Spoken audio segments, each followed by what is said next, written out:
Sup guys, it's Alex here, and welcome to another edition of the Bracketology update. This one is for January 26th, and before I get into the video, I want to give a shout out to Isaac Mitchell 2241. He commented Noti Gang on the last video, so he gets a shout out here in this video. If you want to get a shout out in the next video, make sure you're subscribed to the channel, hit that subscribe button, hit that like button, and comment down below Noti Gang for a chance for a shout out in the next video. But now into the bracketology for this week.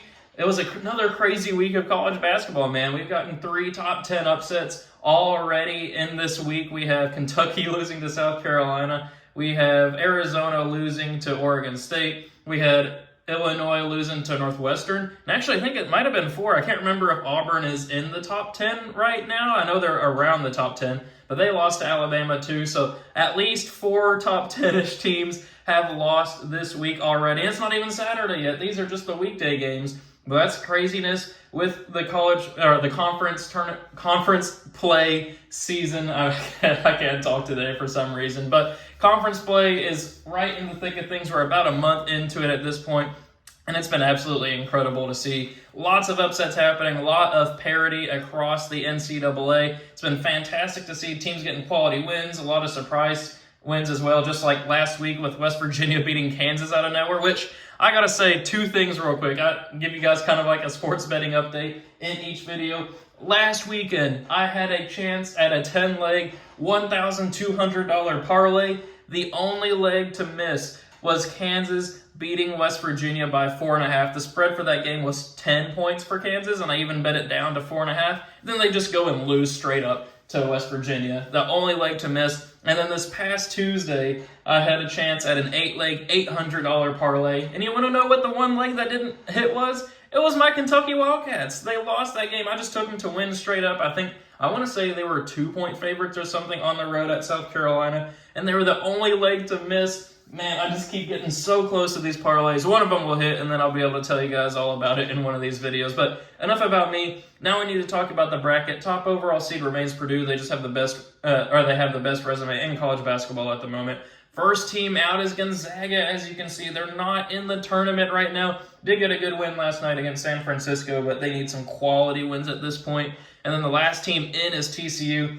Team that's kind of been hot and cold, though. Win a great game. They started, 11-0, something like that. Kind of faltered a little bit once conference play started up, but they're hanging on the bubble, one of those kind of classic bubble teams. But taking a look at the bubbles while we're speaking about it, last 4 byes are Villanova, Northwestern, Mississippi State, Colorado. Last 4 in are Boise State, Texas, Providence, and TCU.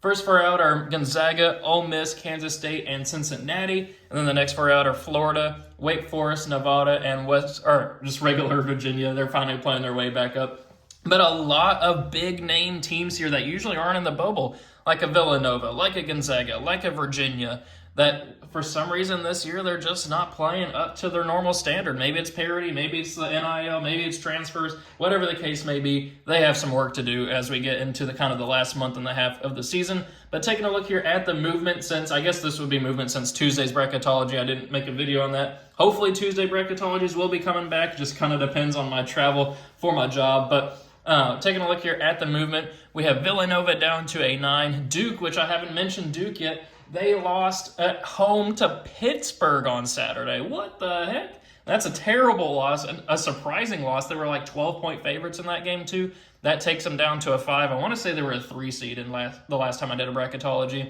And then we have Appalachian State up to a 12. Indiana State new to the field over there as a 12. Kentucky down to the 4 after that loss against South Carolina. Providence new to the field back in after they beat Seton Hall. TCU down to an 11. Dayton now up to a 3. They've been fantastic this year. Kind of feels, obviously it's not the same as the Obi Toppin year back in 2020 when COVID canceled the tournament when they would have been a 1 seed. But right now they're playing absolutely incredible. Have one of my supervisors who went to Dayton, so he is having a fantastic time right now. Vermont new to the field as a 14. Mississippi State down to a 10, and then Sam Houston State up to a 15. Green Bay new to the field there. South Carolina up to a 9 after that win against Kentucky. Princeton down to an 11. Colorado new to the field as a 10 seed there. Then over in the West, we got St. John's now safely in the field as of this moment up to the 8 line.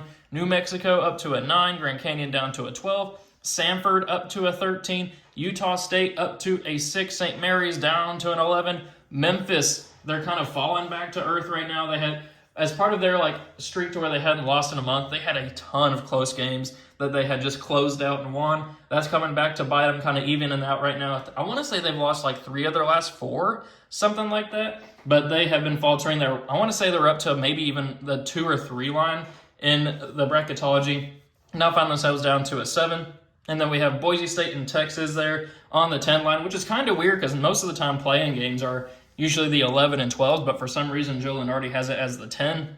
Not sure what his reasoning is behind that. Kind of weird. But anyway, let's get into my predictions for this bracketology. If you're new to the channel and this is the first bracketology you're watching, welcome first and foremost. But every time I do one of these bracketology videos, I go to the vertex42.com, download their Excel bracket template, and then fill it out based off of the teams in Joe Lunardi's bracketology. Just a fun way to kind of predict the NCAA tournament each and every week. And I like to kind of give my thoughts on different matchups, different teams, kind of where we sit at this point in the season. Maybe have some surprise upsets, maybe have some chalk, who knows? I'll just kind of fill it out as I go. But for these bracketologies, I go round by round, or region by region, and then in the actual NCAA tournament predictions video, I'll be going round by round. So we'll kick it off here with the top left regional. Purdue obviously will beat the winner of Delaware State, Lafayette. Gotta say it every video, I say obviously, but they have been having their NCAA tournament struggles the last couple of years against double-digit seeds. We'll see if they can beat a 16 seed like they could not last year. But then I'm going to go with Texas A&M here, moving on past Villanova. I like the fight that team has with Buzz Williams. Duke, I do think, will hang on against Appalachian State. Baylor will handle Charlotte there. Then we're going to go with San Diego State. They've righted the ship over the last couple of weeks. They'll beat Oregon. Auburn will beat Morehead State. I'd love to see the Eagles win that matchup as a Kentucky team, but they're not going to do that. Then I'm going to go with an upset pick here and go with Northwestern, pulling off the 10-7 slight upset over Utah. Just beat Illinois earlier this week, and I think that they're a fantastic team. Heck, they beat Purdue earlier in the season. They're kind of another team that's the typical hot and cold, but I think that they could get that victory there. Then we're going to go with Kansas beating South Dakota State.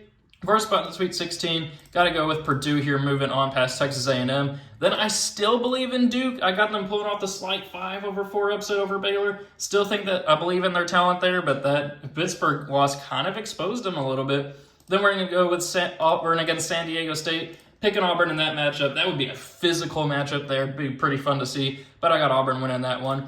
Then I'm going to go with an upset pick here. I'm going to go with 10-seed Northwestern upsetting 2-seed Kansas. Kansas has not looked like Kansas really this season. I mean, that's also by Kansas standards, so a 2-line here. But they just haven't been as dominant as people thought they'd be with Hunter Dickinson. Lost against West Virginia, beat Cincinnati only by 5 on their home court. Throughout the course of the season, they've been winning, but it hasn't been dominant victories. Why not go with the team that has beaten the #1 overall seed in Purdue and go with Northwestern pulling off the 10-2 upset?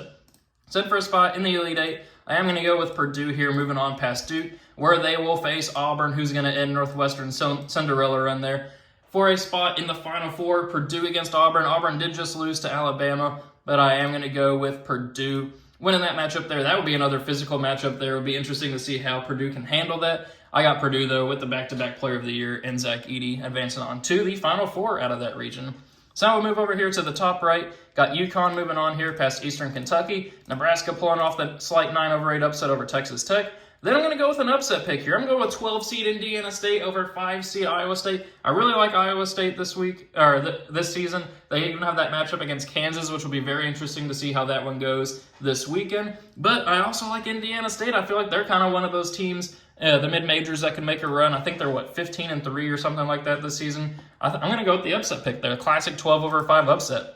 Then we're going to go with Kentucky here, moving on past Akron. TCU beating Providence and then beating Florida Atlantic. Every year there's that play-in game that wins a game in the tournament. I think that's where it's going to happen. Florida Atlantic, their defense has been terrible. They went to overtime against, I can't even remember who was against over the weekend, but it was 110-100, and they needed a comeback for that to happen. I got TCU advancing on there. We're going to go with Dayton past Vermont.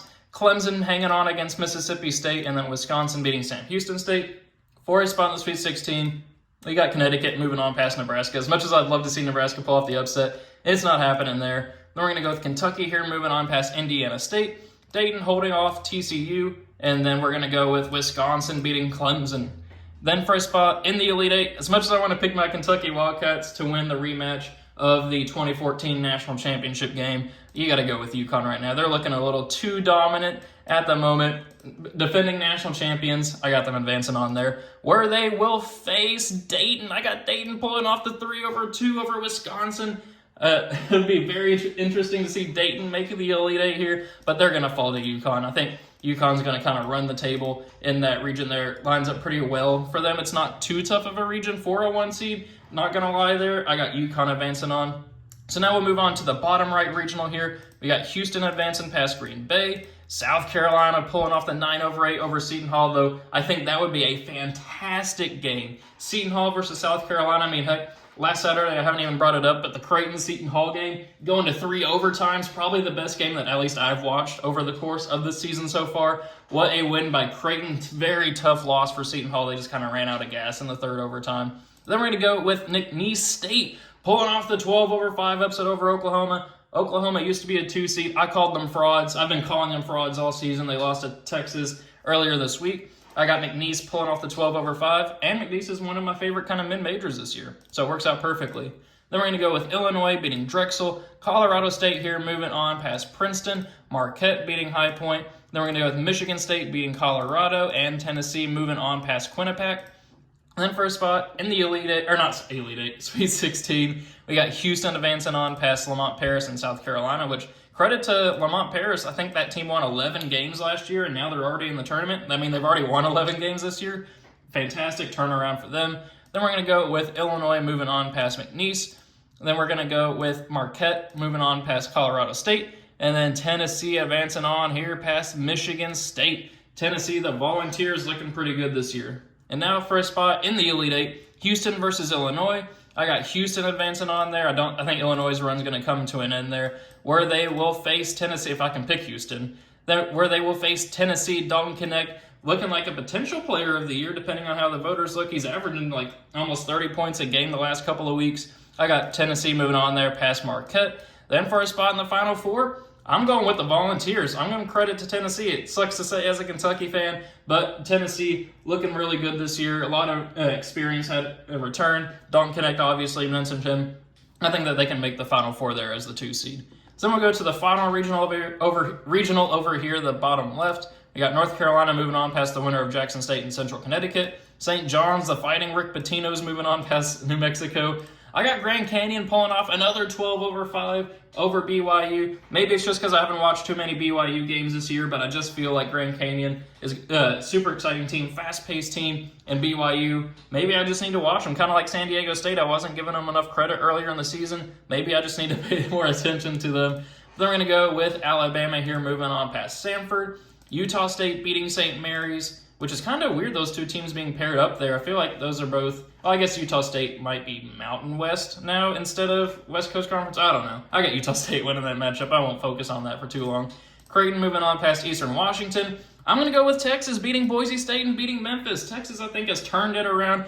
They beat Baylor on a crazy buzzer beater on Saturday, then went on the road and beat Oklahoma. I think that team's turning it around, and then we already talked about Memphis at the top of the video. Then Arizona will move on past UC Davis. Then for a spot in the Sweet 16, we got North Carolina moving on past St. John's. Then we're going to go with Alabama beating Grand Canyon, kind of ending their Cinderella run. Then Creighton with Ryan Kalkbrenner is going to move on past Utah State.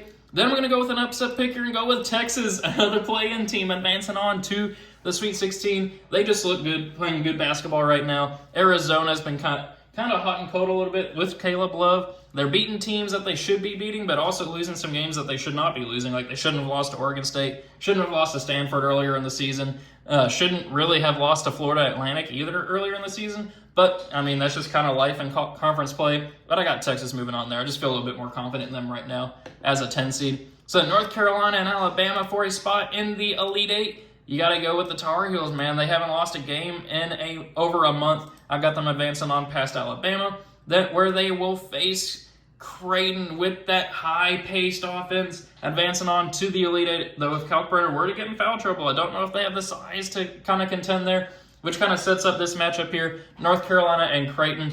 I think Baycott is going to dominate Kalkbrenner down low just with his aggressiveness and physicality. I got North Carolina advancing on to the Final Four. So I know you guys have been probably thinking it very chalky Final Four here, but that's just the way it's kind of set up. 3 1 seeds and a 2 seed. Doesn't happen in every bracketology video, but that's just the way that it's worked out in this one.